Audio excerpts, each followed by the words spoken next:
हेडलाईनचे प्रस्तुत करता घरकुल मसाले. दे रोजच्या जेवणाला मायेची चव घरकुल मसाले.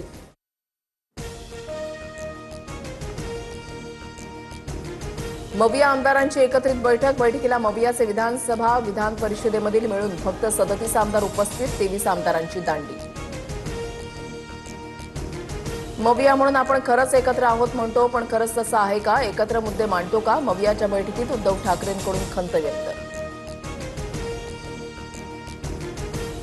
बीडच्या केस तालुक्यामधल्या विलास घुले हत्येतील आरोपींना 30 जूनपर्यंत पोलीस कोठडी. या प्रकरणी एसआयटी तपास होणार. पुरवणी जबाबात खासदार बजरंग सोनवणेंच्या मुलाचं नाव, तर राजकीय द्वेषातून आरोप. सौरव सोनवणेंची प्रतिक्रिया. पुण्याच्या नसरापूर प्रकरणामध्ये आज निकाल येण्याची शक्यता. 15 दिवसात पोलिसांकडून 1200 पानांचं आरोपपत्र दाखल. नराधम आरोपी भीमराव कांबळे सध्या पोलीस कोठडी.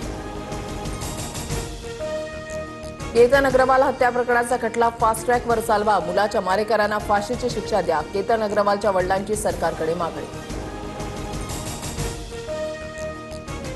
मुंबईच्या वांद्रे, माहीम आणि दादर परिसरात ढगाळ वातावरण. उपनगरात रात्रीपासूनच रिमझिम पाऊस. रस्ते वाहतुकीसह तिन्ही रेल्वे मार्गांवरील वाहतूक सुरळीत.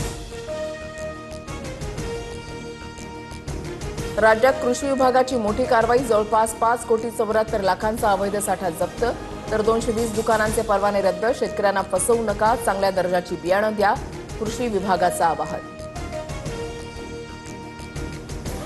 कोलकातामध्ये एका निर्माणाधीन गोदामाचं छत कोसळलं. दुर्घटनेमध्ये 5 कामगारांचा दुर्दैवी मृत्यू. ताराताला परिसरामधली घटना.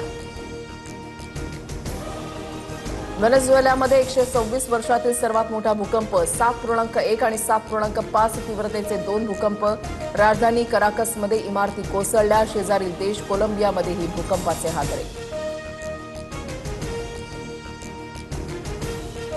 नीरव मोदीला लंडन हायकोर्टाचा दणका. बँकेचे 100 कोटी रुपये परत करण्याचे आदेश.